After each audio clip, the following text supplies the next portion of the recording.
Hola, buenas tardes. Bueno, bienvenidos. Continuamos con el ciclo de Teatro Independiente en España. Empezamos con las conferencias. Hoy va a hablar Berta Muñoz. Es profesora en la Universidad Autónoma, historiadora del teatro y trabaja en el Centro de Documentación Teatral. Es especialista en censura, tiene numerosos trabajos publicados y en literatura dramática infantil. Así que nada, les doy paso con la conferencia sobre la censura, las grietas del sistema. Gracias. Bueno, muchas gracias. Gracias a la organización por invitarme y a todos vosotros por estar aquí hoy.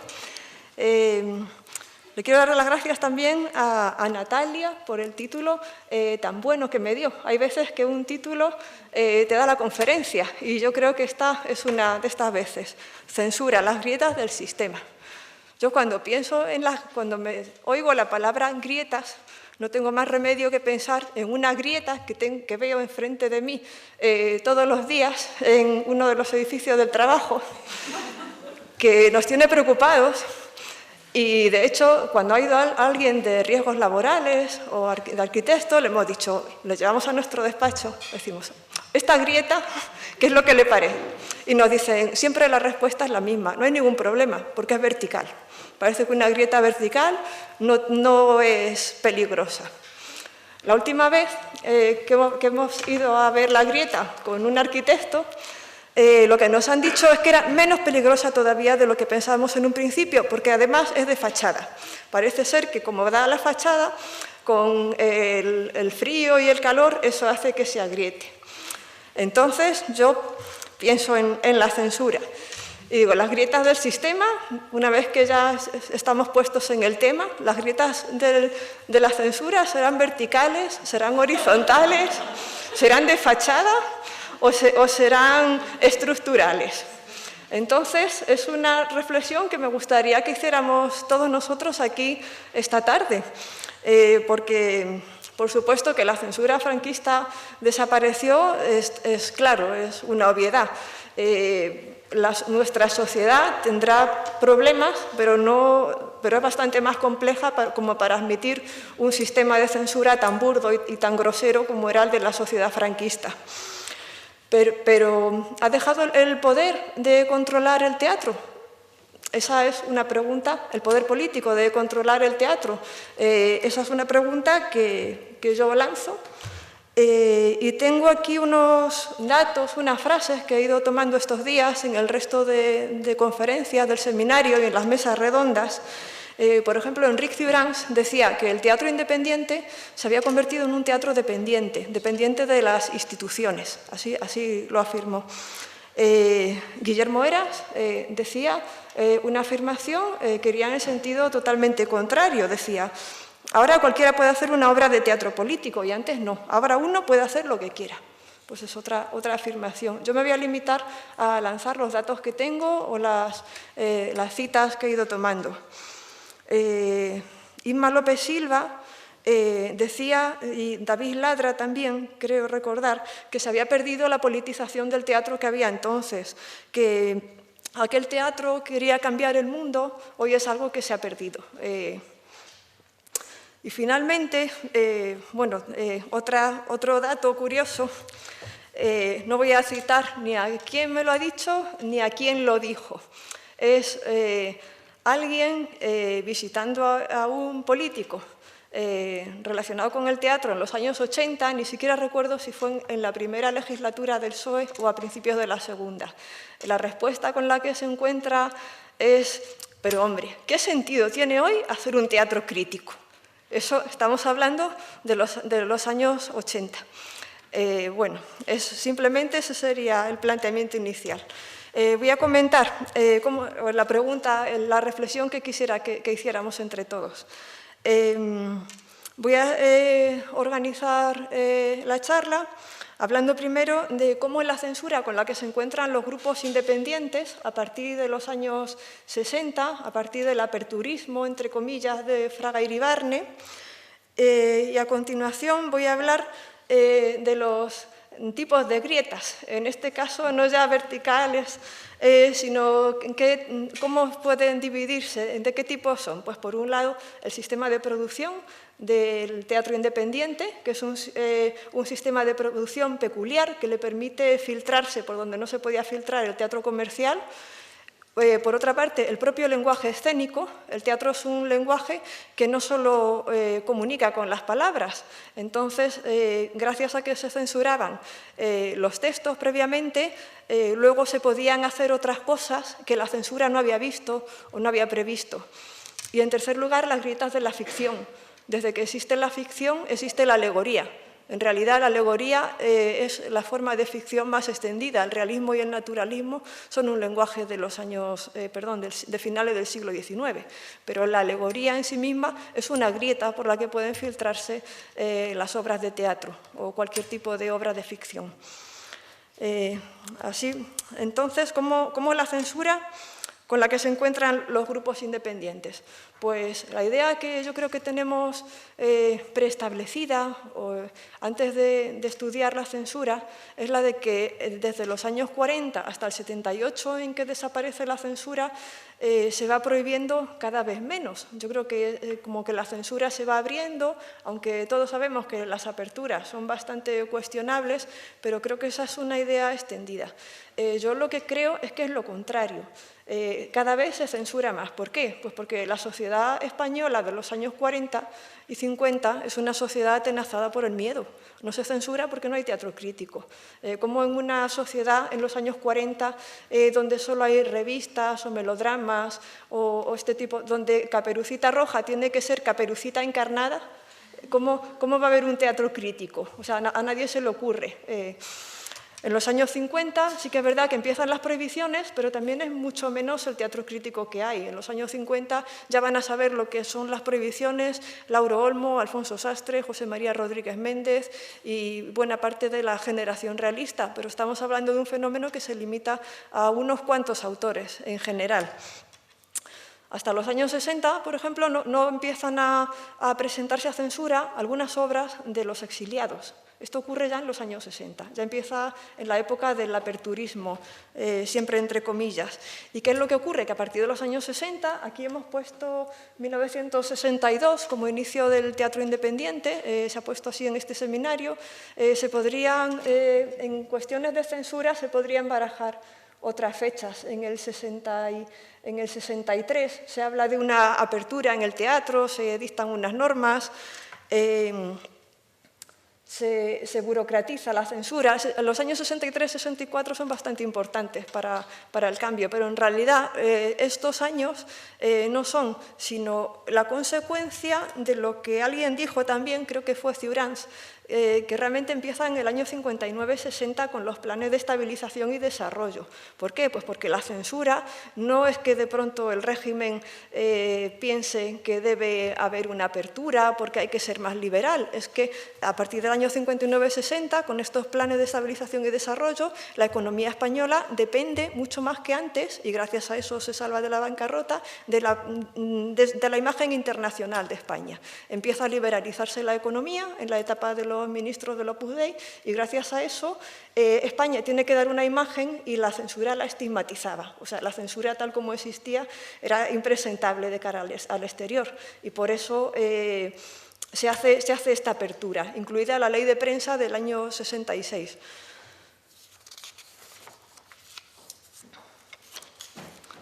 Bueno, como digo, en el año... esta apertura que se habló, que el principal artífice es el director general de teatro José María García Escudero, esta apertura trae una respuesta bastante furibunda, parece ser, por parte de los obispos. Hay hasta 3 documentos episcopales diciendo que qué es eso de la apertura, que por favor, que el cine y el teatro no pueden seguir esa línea porque esto va a ser ya como el resto de las salas de Europa. Entonces hay un informe que se conserva en el Centro de Documentación Cultural del Ministerio de Cultura, un informe mecanografiado, sin firmar, pero que yo y otras personas que he visto que lo citan creemos que está hecho por el propio José María García Escudero, que dice que es una respuesta a los ataques de los obispos. Entonces, aquí es donde se desnuda realmente lo que es la apertura en el cine y el teatro. Y dice cosas como las siguientes. Bueno, los obispos, por ejemplo, decían que estas producciones, estas películas y estas obras de teatro invadían el campo de la moral católica para profanarle con escándalo y herir las conciencias. Y había dado entrada a los soez, a la ridiculización de nuestras más vivas creencias, a la corriente de porquería desbordada. Esto en el año 63. Se les había reprochado al nuevo equipo de gobierno de Fraga y García Escudero mantener un criterio demasiado abierto y conformista. Dice que parece ir como a remolque de la moral dictada por las conveniencias y se distingue por una cobardía notable, cuya consecuencia es que se están envenenando paulatina pero eficazmente las conciencias de los espectadores, especialmente de la juventud. El equipo de Fraga hacen este informe, que es un informe de 50, 60 páginas, perfectamente argumentado, con datos, con citas, y dicen lo siguiente, dicen, a ver, solo de la censura de... Ay, perdón. Vale, le dicen que de todas las obras presentadas había un 9% que habían sido totalmente prohibidas. Y un 40% de las autorizadas lo habían sido con cortes. O sea, sigue diciendo, la censura en España sigue siendo algo serio. Un 40% con cortes, 9% de prohibiciones. Y además, con respecto a la censura que después hacía la Iglesia, porque, bueno, no sé si alguno de vosotros sabéis que luego, aparte, una vez que las obras se habían autorizado y estaban en cartel, la Iglesia Católica hacía una segunda censura, en algunos casos poniendo en la puerta de las iglesias una tablilla diciendo estas obras son rojas, estas negras, estas azules, porque las clasificaban por colores o por otro tipo, por sistema numérico, dependiendo también de los sitios. Entonces dice, pues si en el año 61 de todas las que autorizamos, 15 fueron luego prohibidas por la Iglesia, en 1963 solo 7 han recibido esa calificación, o sea, que no lo estamos haciendo tan mal. Y dice, la censura actual, por consiguiente, no solo ha sido apertura, ha prohibido, y cuando está justificado, ha prohibido más y creemos que mejor. No por otra razón, quizá, sino la de disponer de unas normas que antes faltaban. Las normas prohibían todo. Las normas tenían un montón de apartados y subapartados según los cuales se podía justificar la prohibición de cualquier cosa. De hecho, lo habitual es que unos censores prohíban una obra por unas normas y otros por otras. Al final, en la prohibición final, se reunían todas y decía por la 14, por la 15, por la 17 y hacían un resumen de todas las que consideraban los censores y ya con eso estaba prohibida. Quiero decir, seguía siendo tan arbitraria como siempre. Lo único que tenía ese documento al que aferrarse. En cuanto a la revista, dice, además, que se sepa que con el fin de evitar el achabacanamiento al que había llegado a este género, en lo que se refiere al género frívolo, la censura ha sido no más amplia, sino más severa. Y también incide en cómo ha reducido la edad, en cómo ha elevado la edad para adultos que antes eran en 16 años a 18. Dando así satisfacción a una aspiración que en los medios católicos se venía manifestando en vano desde hacía varios años. En definitiva, contra el propio discurso aperturista que lanzaban ellos, lo que le dicen a los obispos en este informe es lo siguiente. Los órganos actuales de censura han cuidado especialmente los aspectos de fondo y en este sentido se puede asegurar sin titubeos que han extremado el rigor con relación a cualquier otro periodo. La censura española es lo suficientemente severa como para no admitir comparación con lo que podía verse entonces por las salas del mundo, a diferencia de lo que decían los obispos. La censura oficial española ha puesto el mínimo muy alto. La situación lo suficientemente alto para que carezcan de fundamento equiparaciones como la que el tantas veces citado documento episcopal establece entre la situación del espectáculo en otros países y la situación en España, y concluye: nadie medianamente informado de lo que puede verse en las salas del mundo puede establecer seriamente esta comparación. Esto es lo que dice finalmente, donde se descubre y se alza el velo García Escudero y el equipo de Fraga en lo que respecta al teatro. Bueno, visto esto, como digo, no se va a prohibir cada vez menos, sino que se va a prohibir cada vez más, porque va a haber una forma de tensar la cuerda, por una parte los creadores, por otra la censura, que va a hacer que cada vez se haga más teatro crítico y, por tanto, los censores se vean prohibidos a prohibir cada vez más, porque cada vez los creadores se atreven a cosas que no se hubieran atrevido una década antes ni de broma. Entonces, si esta es la censura, si realmente el panorama es tan duro, tan estricto, ¿cómo casa esto con un teatro que, como dijo Mercè Saumell y como sabemos todos los que hemos visto el teatro independiente, con un teatro que concibe la escena como espacio de rebelión? ¿Cómo consigue este teatro salir adelante dentro de un panorama que parece tan blindado? ¿Cuáles son esas rendijas o esas grietas por las que consigue finalmente filtrarse? Bueno, antes de pasar a ver los tres tipos de grietas, quería comentar que estamos hablando de grupos independientes.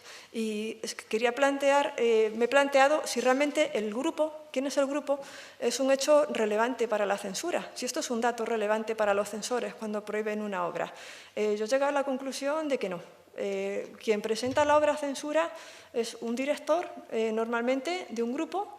Y los censores, cuando leen la obra, en lo que se fijan fundamentalmente es en el texto. Y en algunos casos extraordinarios, como el de Alberti, que ahora comentaré, entonces sí se fijan en el nombre del autor. Y muy excepcionalmente sí que se fijan en el nombre del grupo. Pero esto, yo por la tesis y por los libros que he podido trabajar, he tenido que ver cientos de expedientes, cientos. He visto citado que se mencionara el grupo como un dato relevante en 3 ocasiones.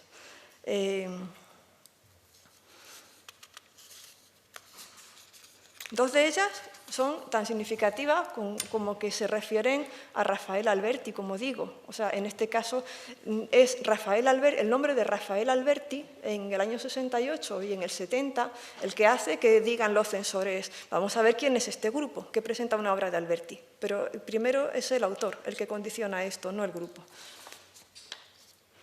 Por ejemplo, cuando se presenta en el año 68 el adefesio por primera vez, bueno, lo curioso es que en el año 68 el adefesio se autoriza. Pero antes de entregar la autorización, se consulta a la Delegación Provincial de Barcelona quién era este grupo, Gogó, al que la compañía había presentado la instancia para escenificar este texto. Entonces, el subdelegado provincial de Barcelona dice: pues es un grupo formado por jóvenes aficionados, inclinado a representaciones de obras modernas y de vanguardia, y también de crítica social, pero sin significación política alguna. Un dato que tienen en cuenta es que es un grupo con poca repercusión. Entonces dicen lo siguiente: los problemas económicos que tienen les ha obligado a ir a las barriadas de Barcelona, en donde encuentran local más acorde con sus posibilidades, pero nada consiguen, porque los fracasos de gente siguen siendo parecidos a los que tenían en otros locales más céntricos. Quiere decir que este dato les parece suficientemente significativo, la escasa repercusión social, como para autorizar la obra. Otra cosa será cuando se presenten para representaciones comerciales. El otro es Égloga para 3 voces y un toro ante la muerte lenta de un poeta, también de Alberti, y dice el censor: ya de por sí me previenen estos grupitos que solo buscan el tema político y por autores de renombre tan definido. Solo por ello considero aconsejable su desestimación. En este caso sí que influye el grupito y el autor. Y finalmente, la tercera excepción, que es la más significativa, la que quizá viene más, aunque los otros dos también eran grupos independientes, pero quizás sea la que más tiene que ver con este seminario, es la del retablo del flautista de Jordi Teixidor. El retablo del flautista se autoriza, se representa, se estrena y se prohíbe un día después del estreno. ¿Y por qué se prohíbe? Pues por varios motivos, pero uno de ellos es el grupo. Dice la carta de la Subdirección General. Esta Dirección General ha resuelto prohibir la representación de la obra estrenada por el Grupo Tábano en el Reina Victoria de Madrid la noche del 4 de agosto. Se fundamenta dicha prohibición en la alteración de los datos establecidos en la petición para representar esta pieza, en la que figuraba que como compañía teatral que habría de ponerla en escena otra compañía. Finalmente, quien lo estrena es Tábano. Esto lo dan como un dato para prohibirla. Dicen a continuación, dichas alteraciones entran de lleno en los condicionamientos de nulidad de la guía de censura expedida. Ahora bien, ¿se hubieran fijado en quién es la compañía si no suceden otras cosas? Pues parece ser que no solo se fijaron en la compañía, sino que realmente el estreno no tenía nada que ver con lo que había autorizado la censura. Eso les hace fijarse en quién es quien lo está haciendo. Dice la carta a continuación, asimismo, la puesta en escena, interpretación, acción y montaje del retablo del flautista por la compañía que ha llevado a cabo su estreno ha desvirtuado gravemente el dictamen censor acordado para dicha pieza, incurriendo en graves ofensas a la Iglesia, la religión, la milicia y personajes representativos, incompatible con los básicos principios que las normas de censura en vigor imponen para todo espectáculo público de carácter teatral. En definitiva, pues ya vemos que es un dato que a veces se tiene en cuenta, pero que realmente no es de los más importantes y que generalmente solo sale a colación cuando hay más circunstancias que hacen que se investigue quién es el grupo. Y paso ya a las primeras grietas. Voy a beber agua.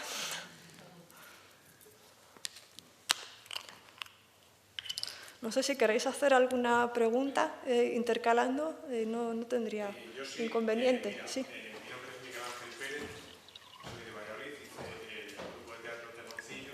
Justamente en el 74 yo empecé con la compañía, en noviembre del 74, y con el retablo del flautista. Tábano nos dejaron toda la puesta en escena. Estuvimos hasta el 76 con el retablo del flautista. Y una de las, justamente con la escenografía, vestuario que nos dejaron, hacíamos la misma versión expresionista y muy festiva, con mucha música en directo y tal. Yo empecé como músico en el teatro. Y en efecto, cada vez que hacíamos el retablo del flautista, como los permisos de representación era actuación por actuación, nosotros en concreto lógicamente teníamos una vida política muy intensa. Actuábamos para cajas de resistencia, de Fasa Renault, Saba en Valladolid, etc. Y llenábamos el Teatro Valladolid, 700 butacas, tarde y noche, a las 8 y a las 11 de la noche, ¿no? Alguna de las dos funciones iba para una caja de resistencia. Y en concreto, casi siempre que hacíamos el retablo, nos llamaba un policía. No solamente teníamos que hacer, si nos pedían un pase para la censura de Valladolid, que era gente que conocíamos, y normalmente autorizaban ese pase, ¿no?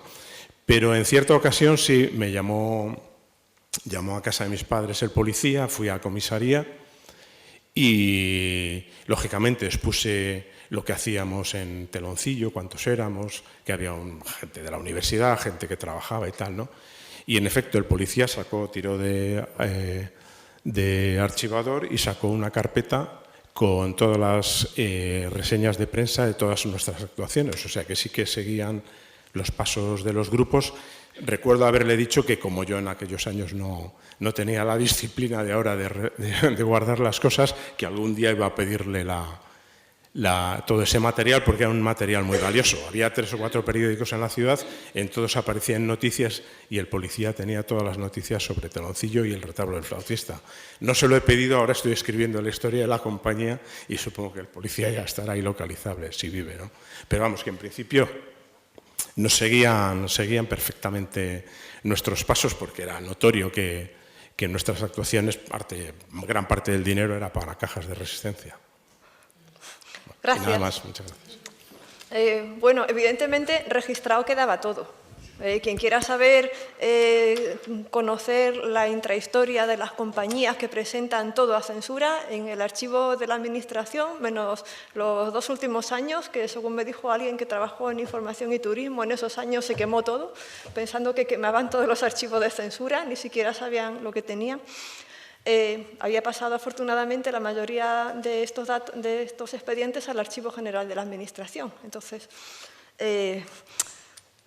quien quiera saber, perdón por el inciso, quien quiera saber cómo funcionaba la censura, qué compañía presentaba cada cosa, hay expedientes que ocupan una caja archivadora prácticamente entera, de obras que se representaban mucho. Eso quedaba registrado. Lo que yo creo es que a lo mejor, si no hubiera sido el retablo del flautista, si este mismo grupo representa una obra de Ruiz Iriarte, no os hacen ese seguimiento, es lo que yo creo. Pero aunque fuera una obra de Ruiz Iriarte o de Pemán o de un autor conservador, archivado quedaría y sería posible hacer el seguimiento en cualquier caso, eso seguro. Bueno, paso al primer tipo de grietas, que yo creo que no es una grieta, sino una ranura. Que está perfectamente calculada, no es algo que se cree de forma involuntaria, que es el reglamento de los teatros de cámara y ensayo. Aquí se ha hablado, creo que fue Luis Pascual, quien decía que los teatros, las funciones, se hacían en funciones únicas. Y alguien más creo que habló de ello. No era una novedad y no era algo particular del teatro independiente, formaba parte de un reglamento creado en los años 50, en los duros años 50 del franquismo. ¿Qué es lo que hace el teatro independiente? Pues que aprovecha esta ranura y a ello le suma la itinerancia, de forma que lo que primero era 3 funciones en un sitio y se acabó la función, ellos como son itinerantes por naturaleza, hacen 3 aquí, 3 aquí, 3 aquí, al final consiguen hacer 700 funciones, como la cuadra con Quejío, aunque al final se consiguió que pasara a régimen comercial, en este caso. Pero esa es una grieta, un reglamento de los años 50 absolutamente restrictivo, por la que consigue entrar el teatro independiente y conseguir representar muchas obras y además un tipo de público que no era el de los teatros de cámara, que era un público bastante elitista, que sabía perfectamente lo que iba a ver, sino que en ocasiones, no siempre, pero consiguen llegar al público popular, que era lo que ellos buscaban. Bueno, en el caso de los teatros de cámara y de estas funciones tan restrictivas, que no siempre conseguían realmente hacer 700 funciones, el caso de Quejío fue un fenómeno, que todavía hoy hablamos de él, hubo muchas funciones que hicieron muy poquitas. En algún momento los teatros de cámara y también los independientes se plantea hasta qué punto está bien permitir que el régimen vaya diciendo en España se representa a Bertolt Brecht, en España se representa a Peter Weiss, cuando realmente son tan pocas funciones y en unas condiciones tan restrictivas. Si de algún modo estos grupos no le estaban haciendo el juego al régimen, que le permitía decir de cara al exterior que se hacía a estos autores. Esto es un debate que en el fondo tiene mucho que ver, yo creo, con el posibilismo e imposibilismo que se formula en las páginas de primer acto en el año 60 entre Buero y Sastre. Porque, por un lado, Gloria Muñoz, por ejemplo, nos decía que no pedían subvenciones porque querían mantenerse totalmente en un cierto purismo al margen del régimen. Por otro lado, hay quien dice que no se deben montar las obras para tan pocos días y hacerle el juego al régimen. Está en una postura próxima a ese imposibilismo de mantenerse puro y al margen totalmente del sistema. Y por otro lado, bueno, investigando sobre las grietas, he visto que el DRAE nos dice que viene del latín crepta, que significa, o sea, que es un síncope de crepita, crepitar, estallar. Hay quien, como nos decía, creo que era Rodolfo Ruiz de Bululú el otro día, que lo que querían era justamente entrar en el teatro comercial para hacer representaciones de carácter político. Es una postura distinta que lo que quiere es entrar por la grieta y hacerla estallar. No se mantiene en una postura más o menos purista. De hecho, muchas de las representaciones independientes se hacen también en teatros comerciales. Al final, Castañuelas 70 se hizo en el Marquina y en la Comedia. Incluso cuando Juan Margallo, aprovechando esta grieta de los teatros de cámara y de los ciclos de cámara que a veces patrocinaba el propio régimen, cuando Juan Margallo presenta la obra Censura, hace constar, en lugar de una sinopsis, que es lo que se le pedía en el expediente, añade la siguiente nota.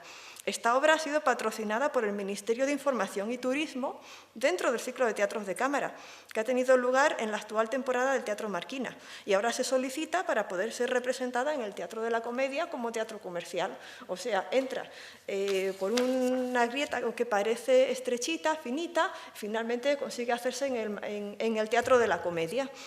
Quejío se hizo durante unos meses en el Benavente, y las bodas de los pequeños burgueses de Goliardos se hizo en el Goya y en el Reina Victoria de Madrid. O sea que en muchos casos los grupos independientes, si podían, también aprovechaban para hacer sus obras en el teatro comercial. Aquí se habló de la toma del Teatro María Guerrero, también como una forma de ocupar, que al final creo que fue después del franquismo, pero no quedó claro en qué año, si fue 76, 77 aproximadamente, como una forma de ocupar los espacios del teatro burgués. Y se habló también de La Claca y Mori el Merma, un espectáculo que hizo un grupo de teatro independiente con figurines, máscaras de Joan Miró, que se hizo en el Liceo de Barcelona, que entra en la misma filosofía. Y además, parece ser que cuando Miró y los actores de La Claca salen a saludar, dice, todos ellos ocultaban su rostro con una máscara teatral con una pincelada roja, o sea, con esta que tenemos en el programa del Teatro Independiente, simbolizando el anagrama de la campaña por la libertad de expresión. Grupo independiente luchando por la libertad de expresión en el Teatro del Liceo de Barcelona.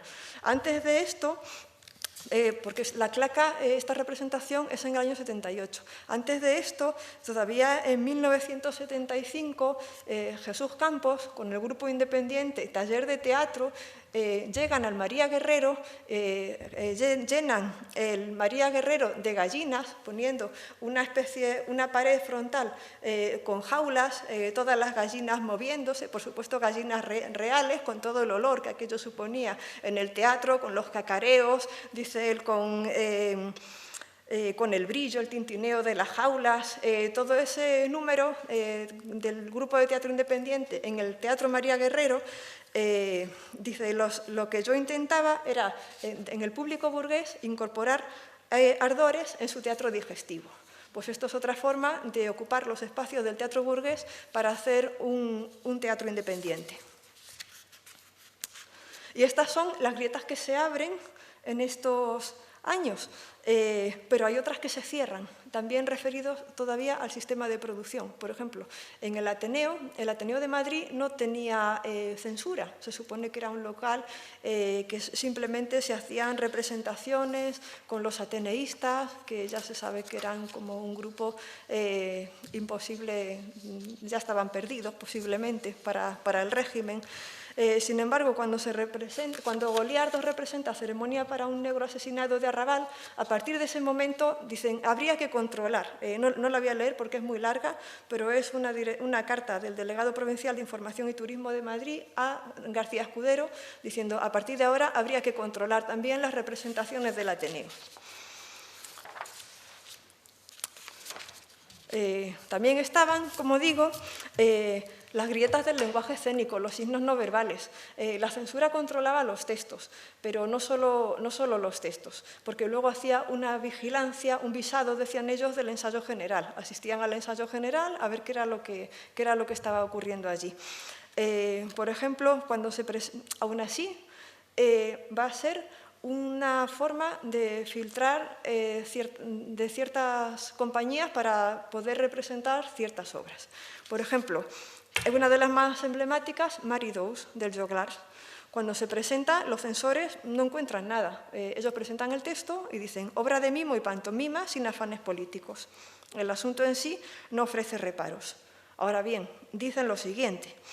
El visado del ensayo general, que era una condición que se ponía normalmente en la mayoría de los casos, en esta ocasión dicen que es con carácter vinculante. Y dicen, la vigencia de la autorización otorgada al texto literario que se acompaña queda supeditada al visado de ensayo general de la puesta en escena, realización, vestuario, interpretación, elementos complementarios de montaje, etc. O sea, que seguimos con una vigilancia bastante estricta. Y refiriéndose al diari, otro de los espectáculos de Joglars, Boadella dice lo siguiente. Este primer montaje, dice, es ya un encuentro con cierta realidad política que nos envuelve. Es un periódico del año 1969 con todo lo que aparece y falta en aquellos años, y tratábamos de dar una visión absolutamente irónica y despiadada de este diario, de lo que era la prensa en aquellos años. Aparecían situaciones en escena que la mayor parte del teatro español de aquellos años no podía representar debido a la censura. Pero nosotros la censura nos la toreábamos fantásticamente, porque al no estar la obra en un guión o en un libro, nos permitía de alguna forma hacer un trucaje de los ensayos de censura. Incluso cuando se descubría alguien en la sala que podía ser peligroso, aflojábamos un poco. Yo recuerdo, por ejemplo, el caso de Cruel Ubris, donde decía el guión, entra la hermana. Pues allí lo hacíamos pasar como una hermana del personaje, pero era realmente una religiosa. Una hermana que además enseñaba las bragas. Yo que sé qué número montaba. Esto funcionó perfectamente hasta La Torna, donde pagamos un poco las consecuencias y donde pensamos que sufrimos un cierto escarmiento lógico después de tantos años de tomarle el pelo a la censura. No voy a leer la cita, pero Gloria Rosnonic, también componente del Joglars, hablaba más o menos en el mismo sentido. Decía que además se aprovechaban de que sus espectáculos eran de mimo y el mimo no pasaba por la censura de teatro, sino por la de variedades, que era totalmente distinta y que se fijaba en otro tipo de cosas. Dice incluso que desvirtuaban los ensayos hasta el punto en que lo dejaban tan a medias, lo suavizaban tantos, dice que a veces nos decía el inspector, ¿me permito, señor Boadella, decirle que quizá está un poco falto de ritmo? Quizá no acaba de entenderse. ¿Usted cree? Decía Boadella. Pues, ¿y a usted qué le parece? Y Albert le hacía hablar. Pues yo, señor Boadella, que esta parte... Ah, muy bien, lo tendremos en cuenta, muchas gracias. Otra compañía que también consigue estrenar sus espectáculos de esta manera es La Cuadra, de Salvador Távora, por supuesto. Salvador Távora lleva al Festival de la Canción de la Paz de Valladolid canciones flamencas con poemas bastante transgresores, evidentemente se lo prohíben. Su primer espectáculo, Andalucía Respuesta Total, que incluye poemas de Miguel Hernández, de Federico García Lorca, estamos hablando del año 70, se prohíbe totalmente. Entonces, ¿qué es lo que hace? Pues que cuando hace Quejío, es una alegoría. Nadie sabe, los censores no pueden saber de qué está hablando. Quejío, además, he buscado el expediente por activa y por pasiva y ese expediente no está en el archivo de la censura de teatro, porque parece ser que se presentó a censura como un espectáculo de canciones. Entonces, como estaba en los signos escénicos, en el bidón y en toda la puesta en escena el mensaje político, la censura de canciones no sabía de qué iba y la pasó. Y además la pasó, como digo, hasta el punto de ser uno de los éxitos del periodo. En Los Palos el lenguaje es algo más explícito y aunque se autoriza, porque se representó, le hicieron cortar algunos fragmentos, como por ejemplo estos. Qué bonita está Triana cuando le ponen al puente banderas republicanas. Desde hace años usted manda en la sierra y en los rebaños, y con poderes. Usted manda en los hombres y en las mujeres. Este tipo de referencia al autoritarismo tampoco les gustó y también se lo hicieron cortar. Y finalmente, las grietas de la ficción. Hemos hablado de las del sistema de producción, ese reglamento de cámara y ensayo, ese teatro itinerante, de las del lenguaje escénico. Gracias a las puestas en escena, el mensaje es otro del que parecía que iba a prometer el texto, aunque a veces supervisan el ensayo general, siempre tienen que estar haciendo un equilibrio difícil. Por ejemplo, en el retablo del flautista ya hemos visto que ese equilibrio no consiguieron soportarlo, se rompió y se prohibió. Y finalmente, las grietas de la ficción. La alegoría no es ninguna novedad. Aunque hablamos siempre de un teatro simbolista, es verdad que lo es, pero como digo, una de las cosas que he aprendido estudiando los cuentos populares es que la contracultura existe desde que existe la cultura.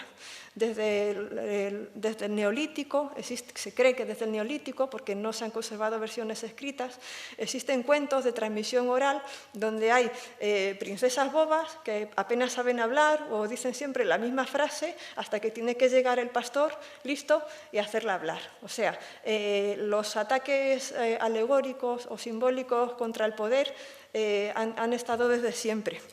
Entonces, esta es una ranura muy fácil o muy para un creador, para una persona con imaginación suficiente como para crear una obra de este tipo y que los censores, desde su ignorancia o su cortedad de miras o simplemente al final del periodo es que ya simplemente dicen a mí no me señale directamente porque quizás se piensan que ellos son más listos y que el público no lo va a entender, que también puede ser lo que ocurra.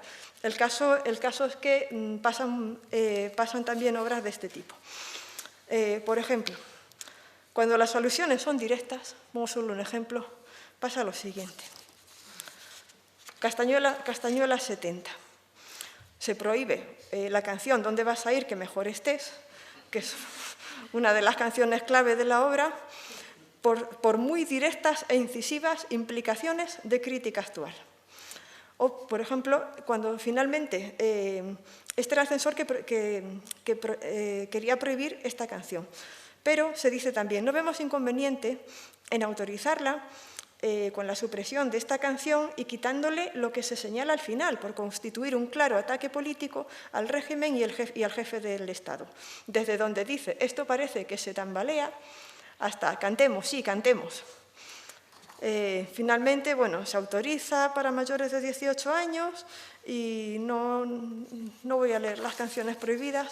Me hubiera gustado, porque está grabada en audio y está colgada en una página web, la podéis escuchar, la canción ¿Dónde vas a ir que mejor estés? Están todas las canciones de la Castañuela 70 colgadas en una página web, alguien la ha preparado.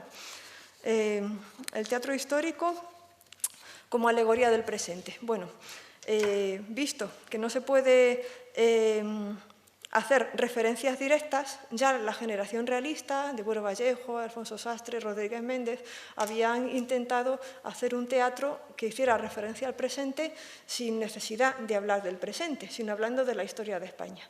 Este es una vía que tiene muy poco recorrido, porque se escriben obras de mucha calidad, obras que todos recordamos hoy como El sueño de la razón, que es una de las obras de Buero Vallejo que más problemas tuvo para pasar la censura, a pesar de ser histórica, aunque al final la pasó, y otras que fueron prohibidas, como Las bodas del Pingajo y la fandanga, de José María Rodríguez Méndez, o como Las arrecogías del Beaterio, de Santa María Egipcíaca, La tragicomedia del Serenísimo Príncipe Don Carlos, de Carlos Muñiz. Todas estas obras no consiguen el objetivo de pasar la censura por el hecho de estar ambientadas en el pasado, sino que se prohíben. Esto mismo le pasa a Cátaro Colón, de Alberto Miralles, de la que se dice que cómo es posible que se hable del fanatismo religioso de Isabel la Católica o de su poca cabeza. O el Miguel Servet, de Alfonso Sastre, que la presenta el grupo Bululú y también se prohíbe. Aunque finalmente se autoriza en el año 77 y se hace en la Sala Cadarso. ¿Perdón? Segunda versión. Segunda versión, ¿no? Gracias. Otra forma de intentar mirar al pasado y no al presente es, en lugar de escribir obras de teatro histórico, pues coger obras que realmente fueron escritas en el pasado y llevarlas al presente, hacer algún tipo de actualización. Esto ya lo había hecho Miguel Narros con la Numancia de Cervantes, que la montó en el español, intentando actualizarla de algún modo. Pero también lo hacen los goliardos, vistiendo a personajes de Macbeth de Shakespeare con gabardinas de gángster, por ejemplo, O en Tábano, en una obra que se llamó Espectáculo Tábano, que se componía del retablo de Don Cristóbal de García Lorca, el retablillo de Don Cristóbal de García Lorca y el retablo de las Maravillas de Cervantes, donde coge dos obras del pasado, pero intenta hablar del cambio de chaqueta, del transfugismo, intenta incluir una serie de elementos que hagan pensar al público que en realidad están hablando del día de hoy y no de ayer. No solo el teatro histórico o la ambientación en el pasado, sino que como los censores lo que no quieren es que se hable del aquí y ahora, pues visto que el ahora funciona de esta manera, otra forma es no hablar del aquí, ambientar las obras en países imaginarios, en países extranjeros o incluso en situaciones alegóricas como un gallinero, como Martínez Mediero en El último gallinero. El retablo del flautista, volviendo, ¿qué es lo que hace y qué es lo que determinó que la obra se autorizara, aunque luego se prohibiera una vez visto lo visto? Pues que estaba localizada la acción en Alemania y hace 600 años, así lo dice el censor. Localizada en aquella época no había inconveniente, y en Alemania. Esto es lo que determina que se autorice. Y bueno, otra forma de no... países extranjeros, sitios alegóricos como el gallinero, otra forma de situar la acción en lugares que no sean España, aunque todo el mundo sabía que estaba hablando de España, porque el público estaba tan politizado como el propio teatro, era no dar ninguna referencia, absolutamente ninguna referencia. En Quejío vemos el bidón, vemos una situación, pero no se está diciendo que esto sea España ni que se esté refiriendo al caso de la emigración. Quien lo sabe, quien no tiene ninguna referencia espacial para captarlo.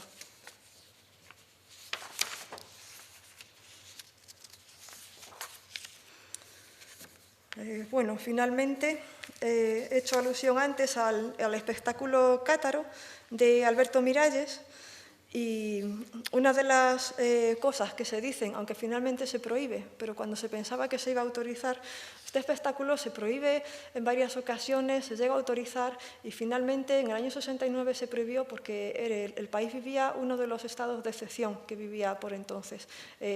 Como el espectáculo se consideraba cuestionable, de hecho tenían serias dudas sobre si autorizarlo o no, se aferraron al tema del estado de excepción para decidir prohibirlo, porque no era momento de representar ciertas obras. Este espectáculo dice, sin que en la puesta en escena se hagan actualizaciones, ni la acción se localice en otros escenarios que no estén expresados en dicho texto. Y aún así se prohíben algunas referencias explícitas a España, por ejemplo, una referencia clara al Opus Dei. O sea, está señalado en el texto que se presenta a censura, la edición de primer acto es la que se presenta a censura y eso, por supuesto, está rojo.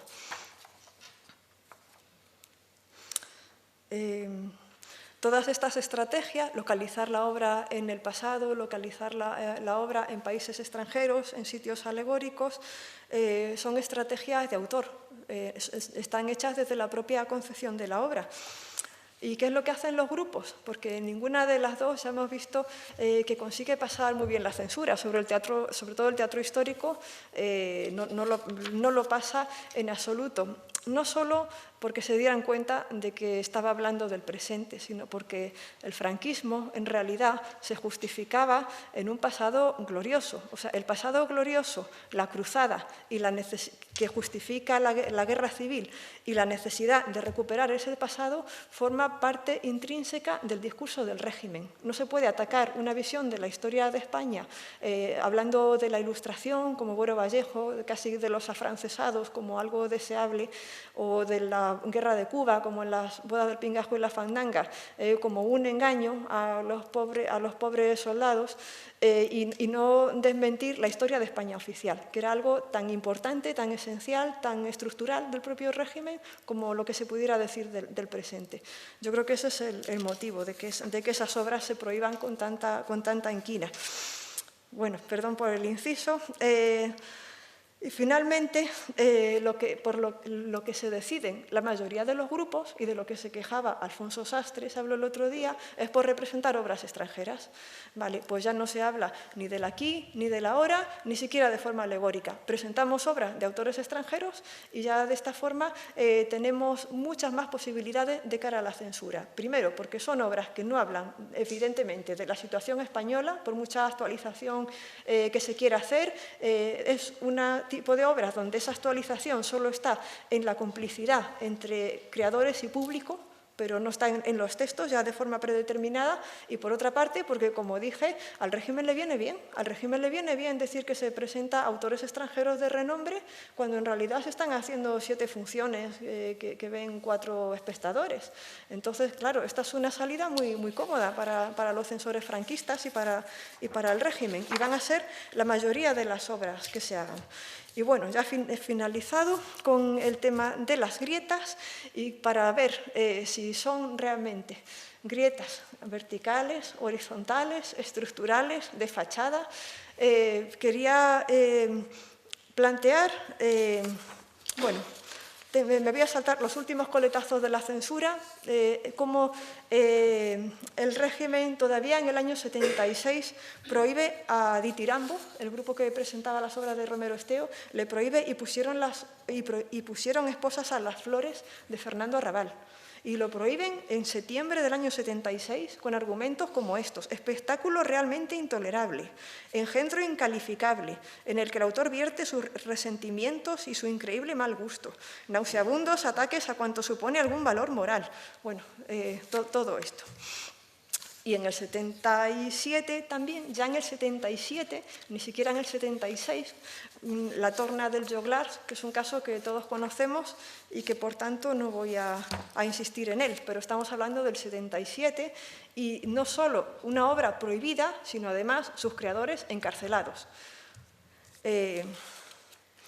Bueno, todos sabemos que el franquismo, el edificio del franquismo no se desmorona de la noche a la mañana, sino que se desmonta de forma gradual, de una manera que todo el mundo hoy decimos que ha sido ejemplar. Y la censura, no la censura, sino el poder deja de controlar el teatro de la noche a la mañana. Se produce una voladura del edificio del control estatal sobre el teatro.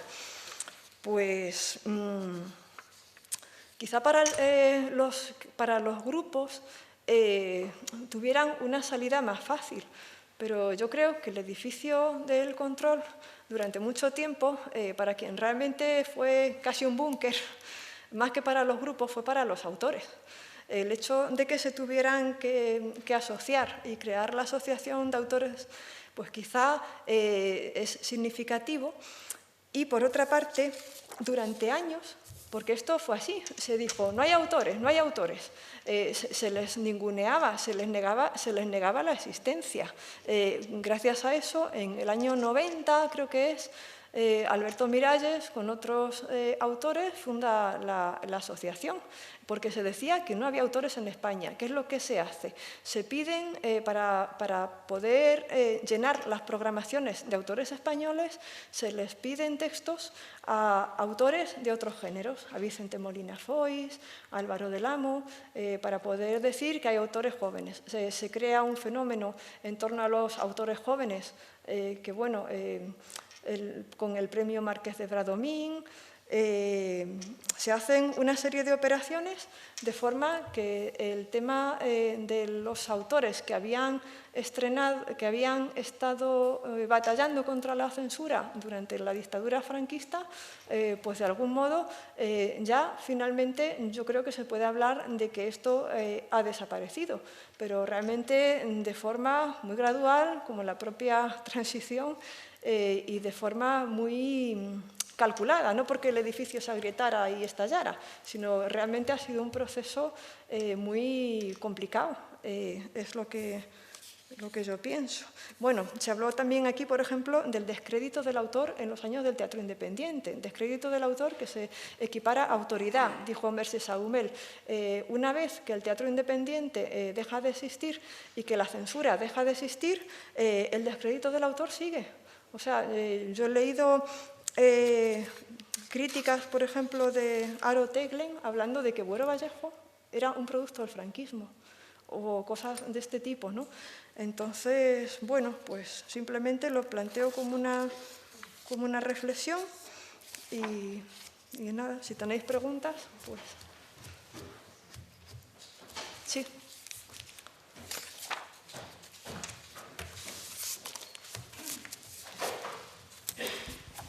Bueno, voy a aportarte algunas grietas más como carne de censura. Y carne de censura desde que empecé a hacer teatro con Bululú en el 67 hasta que el año pasado, 2014, el Círculo de Bellas Artes inicialmente nos cedía el teatro para hacer un homenaje a Alfonso Sastre, homenaje que dirigía yo, y cuando incluimos a Eva Forest nos quitó el teatro que nos cedía. Una tesis que mantengo a lo largo de toda esta vida profesional y de grupos de teatro independiente. Primero Bululú, luego La Sota de Bastos, es que la censura no ha desaparecido como tal, ha cambiado de personajes. La censura de la dictadura era una censura muy específica, que además iba acompañada de la censura eclesiástica. El poder de la Iglesia iba en paralelo, incluso por encima, y el poder de la Iglesia sigue vigente. Este país sigue dirigido entre bastidores por el Opus Dei. Y te voy a aportar algunos ejemplos concretos vividos en primera persona. La censura que vivíamos a finales de los 60, los 70, hasta la muerte de Franco, la transacción borbónica y la segunda posfranquismo de los socialistas, han ido demostrando cómo son diferentes tipologías de censura. Lo siento, has hecho un magnífico trabajo, pero deberías revisar el tema de archivos y en qué medida se tenía en cuenta las personas que formábamos los grupos. A partir del año 68, en Donosti, el Festival Cero, nosotros decidimos en asamblea dar por terminado el festival al tercer día. El otro día en las proyecciones, Juan, que no, mi buen amigo Juan Margallo, él no participó en el Festival Cero y decía que lo habían prohibido. No lo prohibieron, nosotros lo suspendimos al tercer día, sencillamente porque se inició uno de tantos estados de excepción. De hecho, tuvimos que tirar del escenario, porque no aceptaban la decisión democrática de la Asamblea que habíamos tenido de todos los grupos a nivel nacional e internacional, porque fueron grupos italianos, franceses, etcétera, etcétera, y Roy Hart, la compañía Roy Hart, como estaban por encima del bien y del mal, Abraxas, Libertad Absoluta, Ángel Facio y yo tuvimos que subir al escenario y tirarles al patio de butaca. Sí, agresivamente, violentamente, sí. Y prohibimos el festival. A partir de esa fecha, naturalmente, nosotros tuvimos en Donosti dos elementos de la brigada político-social. Y, naturalmente, teníamos las fichas correspondientes. Cuando nosotros, primera grieta que te aporto, la grieta internacional, hacemos un texto Bululú que escribe y suscribe Alfonso Sastre, nosotros vamos a actuar a Ljubljana y a Zagreb en la República Federativa Yugoslava, a Praga en Checoslovaquia, y tenemos que ir con los pasaportes que nos prohíben pasar esos países. De hecho, en una madrugada de neblina pasamos la frontera checoslovaca, llegando a la plaza de San Venceslao con los tanques rusos. Era el 68. Y nosotros actuamos allí, pero cuando pasábamos las fronteras, Yugoslavia, Checoslovaquia, teníamos que poner la mano para que nos pusieran el sello en la mano, no en el pasaporte. Como comprenderás, cuando volvimos, esa obra que era el mito de Segismundo que pusimos en el Festival Cero en San Telmo y que dijeron que gustó mucho, estábamos en la época de Grotowski, esa obra tuvo la representación del Festival Cero y tuvo las representaciones de los países del Este. Cuando volvimos fue radicalmente prohibida. Y los que estábamos en Bululú y en otros grupos distintos teníamos la ficha de la Brigada Político-Social y los que íbamos a la puta mili también teníamos la ficha del SIM, Servicio de Inteligencia Militar, que por cierto creó el señor Azaña en los años 30.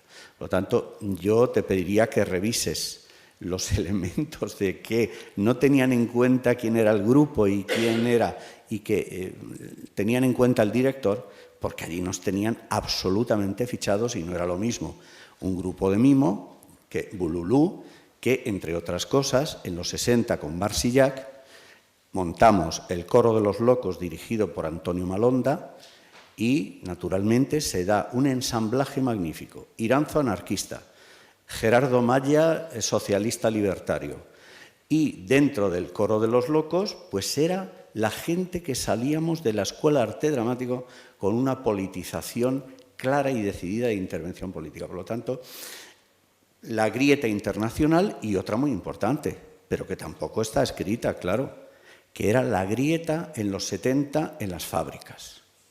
La oficina de actores hacíamos representaciones en los 70 en fábricas, que como comprenderás eran espectáculos que ni presentaba. Eso es obvio, ¿no? Bueno, aunque no lo es tanto, porque yo tuve que presentar para una demanda al Estado español por represalia en el ejército, porque militaba en el Partido Comunista y hace 5 años, el PSOE, el PP, pedía un certificado de que estuvieran los archivos del Partido Comunista de España, siendo en la clandestinidad. Y eso es PSOE-PP.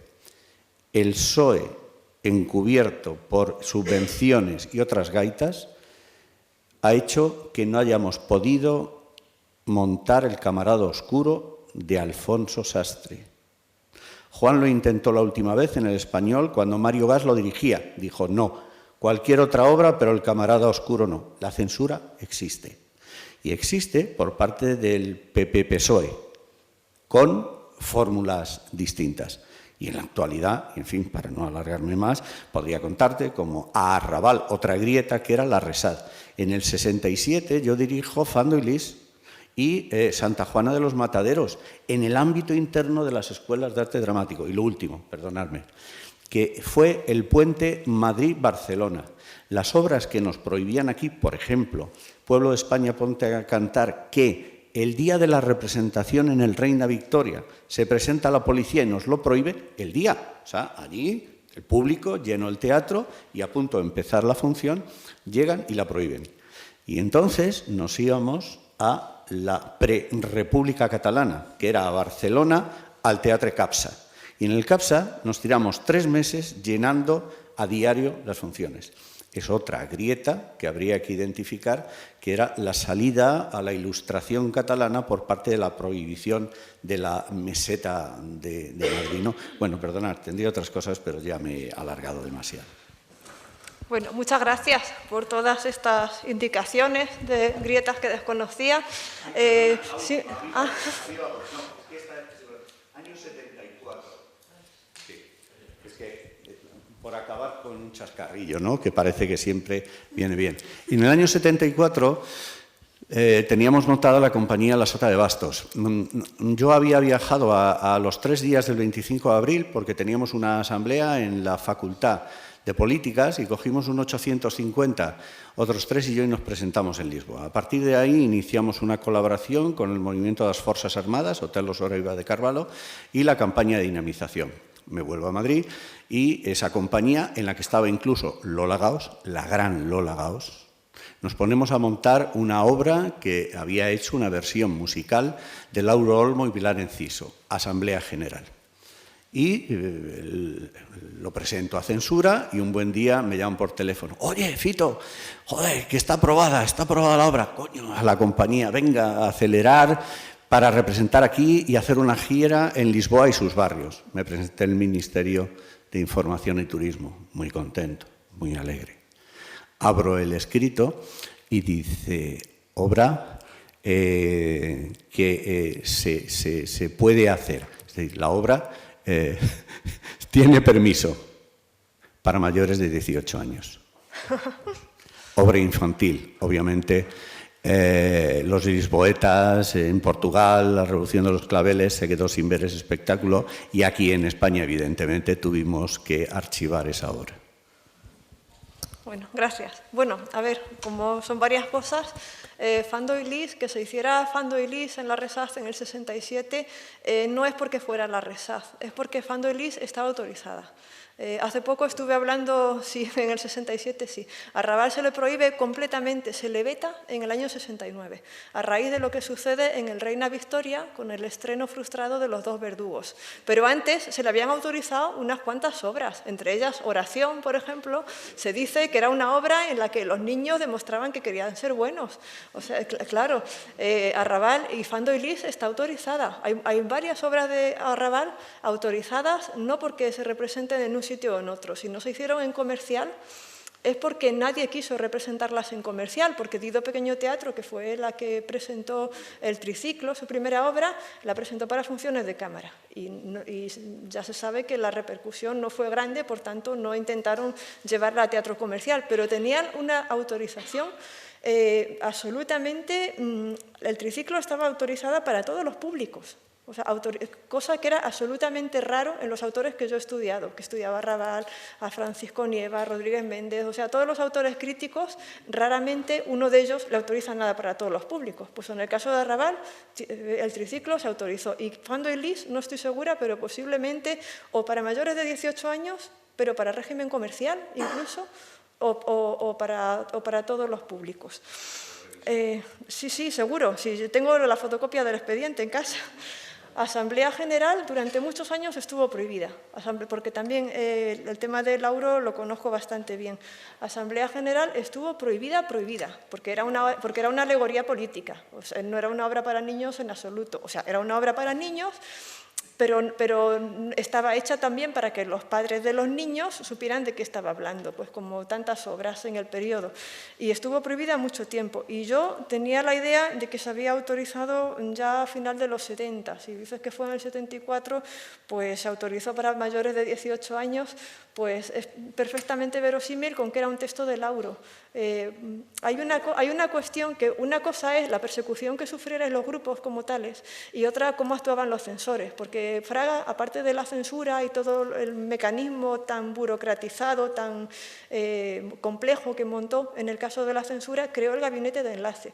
Y el gabinete de enlace se encargaba de hacer un seguimiento a personas que pensaba que podían tener algún tipo de compromiso político. Pero, por ejemplo, los censores eso no lo sabían. Estaban muy perseguidos los creadores, pero por otra parte los distintos sectores del régimen estaban muy mal coordinados, de forma que Alfonso Sastre tiene su expediente policial, José Bergamín tiene un expediente policial en el Archivo Histórico Nacional, hablando, por ejemplo, de cómo se le deniega el pasaporte para volver a España cuando él quiere volver, hasta la tercera vez no se le concede, pero eso es una cosa, lo que piensa la policía, y otra cosa es cómo actúan los censores. Entonces, en el caso de las salidas internacionales, yo puedo pensar que estamos tirando de los archivos de la policía y no tanto de la censura. La censura teatral actuaba sin ese gran conocimiento de cómo funcionaban los otros resortes del régimen. Esa es la opinión que yo tengo.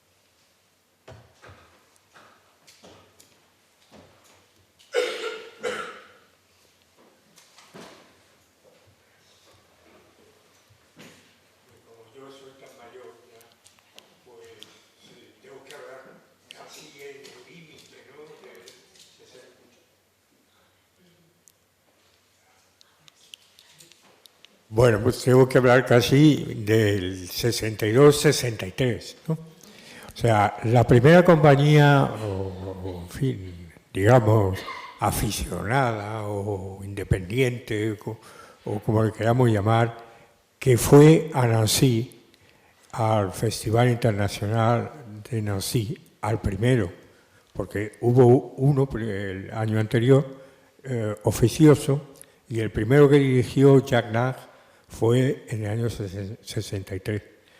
Y allí, efectivamente, alguien había visto la puesta en escena del TEU de Ingenieros Industriales, del Acuerdo, la pieza didáctica de Baden-Baden de Brecht, que era la segunda obra de Brecht que se ponía en España.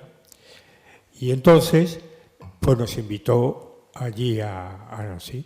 Efectivamente, la obra estaba sacada del primer acto, había pasado censura, sin ningún problema, y entonces todo parecía perfecto, salvo que no teníamos un duro para llegar hasta Nancy.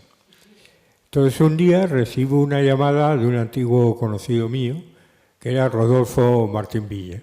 Como sabéis, Rodolfo Martín Villa es ingeniero industrial y había sido, ya empezando y ya marcando sus hechuras políticas, ¿no?, había sido el delegado de la Escuela de Ingenieros Industriales. Yo había tenido ya una, no pelea, pero en fin, le tenía que haber ido a visitar con otro delegado de la escuela al Colegio Juan Evangelista, que era donde vivía él, debajo de un enorme retrato de José Antonio, y pedirle que por favor las contribuciones del CEU de la escuela no las metiera en su cuenta personal del banco, sino que las metiera en una cuenta que dijera Escuela de Ingenieros Industriales. Entonces cometí el error, 2 o 3 años después, de decirle, oye, échanos una mano a ver si sacamos algo para llegar hasta Nancy, ¿no? Entonces esa mano consistió, él tenía dos, era como estas películas de gángster, ¿no? Tenía el gángster bueno y el gángster malo, ¿no? Y el malo era Ortiz Bordas y el bueno Gabriel Cisneros, que luego actuó como político, incluso fue secuestrado, ¿no?, cuando aquí al comienzo de la democracia, ¿no?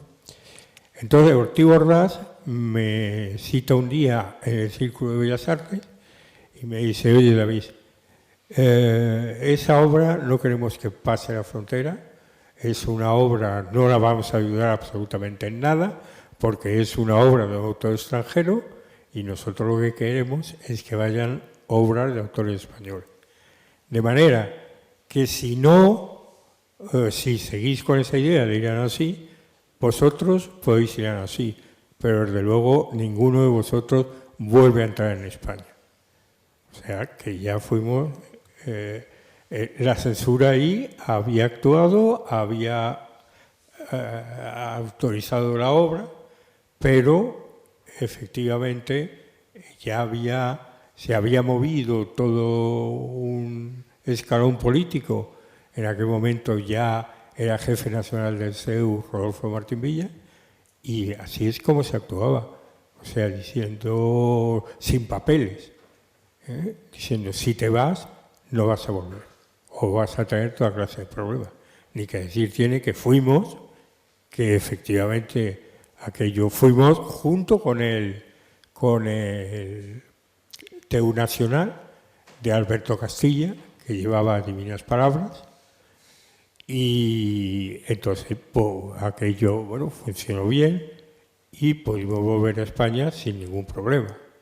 Y más, y esto ya es anecdótico, es que una noche en Nancy, a las 4 de la madrugada, me despierta un enviado de la organización del festival y me dice, mira, vístete que estamos en un momento muy delicado y estamos en las oficinas y allí tenemos a Alberto Castilla y ya te digo, un verdadero problema. Los chicos allí en lo que se hacía en Nancy, aparte de teatro, era beber cerveza en la plaza Stanislas. Y entonces en una de estas, pues los chicos del TEU Nacional, con Alberto, pues se pusieron allí a cantar Margarita se llama mi amor, con la mala pata de que, como sabéis, la música es de un himno nazi.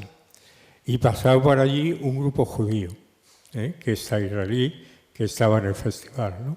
Y entonces allí a las 4 o las 5 de la madrugada le ves al David, que había salido, en fin, en esas malas condiciones por la frontera, defendiendo a Alberto Castilla y al TEU Nacional diciendo, no, hombre, no, si esto es una canción que no tiene allí en España ninguna relación con lo nazi, ¿no? Sino que se canta en los campamentos y en todos lados. Y así era la vida con la censura. Muchas gracias.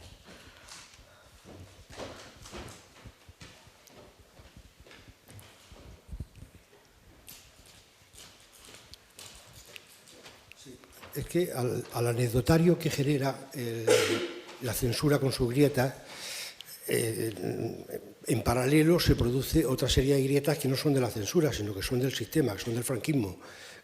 Obras prohibidas o obras autorizadas se hacían excepcionalmente en lugares porque esquivaban a la policía, o sea, burlaban a la policía.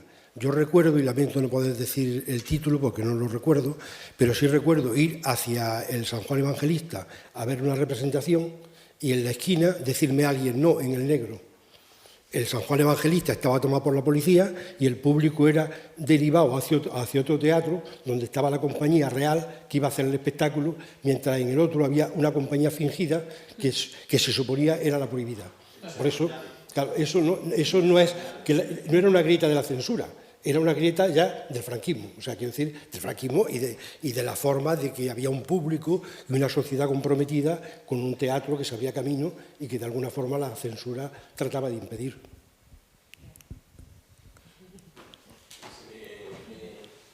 Bueno, soy Fausto Caro y soy productor teatral a pequeña escala, director.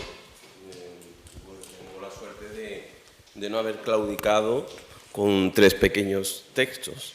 Entonces me doy cuenta, escuchando a la voz de la experiencia, como 2 referentes de entonces como grietas, hoy día yo las he sentido, y en este caso, permítanme que tenga la poca clase de mencionarlas como lo que para mí fueron censura, vamos, y fue el Ateneo Cultural y la RESAD. Yo he sido alumno de la RESAD, y verdaderamente no es algo de lo que presuma, sino es algo que yo entré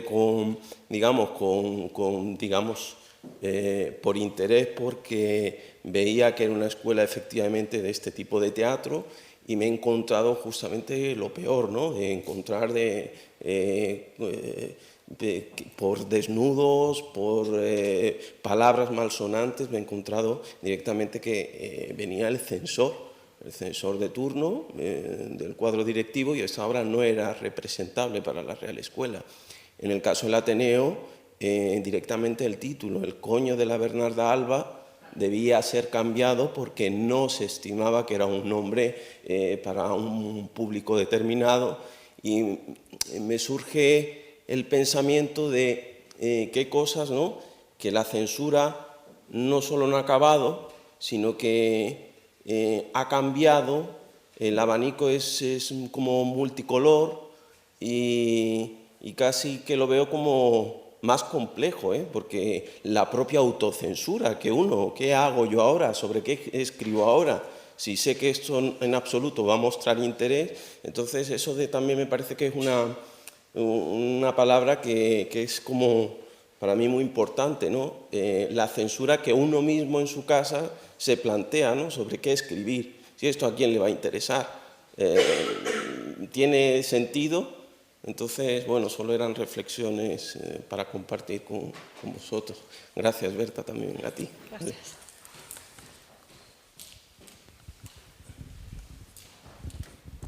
Si no hay otra petición, solo si me lo permitís, había otra corta intervención esta vez, lo prometo, para aportar otra grieta. Sería la grieta con doble dirección. Fue la que practicamos una serie de gente procedente de la RESAD y de algunos grupos de teatro independiente, practicando el entrismo en el sindicato vertical falangista, al hacer un trabajo allí abierto, directo. Produjo, entre otras cosas, la Comisión de los 11, las detenciones y en asamblea cambiar el modus operandi de la negociación colectiva y, por lo tanto, una negociación con representantes elegidos en asamblea, lo hacíamos dentro del sindicato vertical, confrontando con los falangistas, y por lo tanto abordando un primer convenio de teatro y un convenio de cine, en donde planteamos la función única, el día de descanso y dignificación de la profesión, con un carné que teníamos, que por cierto alguna vez alguno nos salvó de la detención, porque era el yugo y las flechas con la bandera de Falange. Bueno, entonces eso está poco escrito, poco explicado, que fue una toma de conciencia de gente de los grupos de teatro independiente y sobre todo la gente que habíamos salido de la RESAD, haciendo aquella encuesta Teatro Actor 74, publicado en 3 números de primer acto, y en vez de ver como enemigos a actores, actrices, autores, directores del teatro comercial, verlo como una forma de influencia. La huelga de febrero del 75 no fue una huelga cualquiera, porque más importante que paráramos teatros, cines, salas de fiestas y demás, porque nuestro sector era teatro, circo y variedades, dentro del cual se encontraban las trabajadoras de barras americanas y los pajilleros de galgos. Las primeras elecciones las perdimos porque allí votaban todos los muertos y porque las trabajadoras de las barras americanas, la policía les sacaba el voto. Eso lo truncamos y nos hicimos con el sindicato practicando el entrismo. Ese es un punto que creo como grieta política. Pero del otro lado hay que reflejar lo que significó censura política, eclesiástica y policial. Y yo quiero tener un reconocimiento a gentes que les ha significado prácticamente la destrucción de sus vidas. Es decir, Alfonso Sastre y Eva Forest, a partir de un montaje en el atentado de la calle del Correo, se les implica como colaboradores con ETA.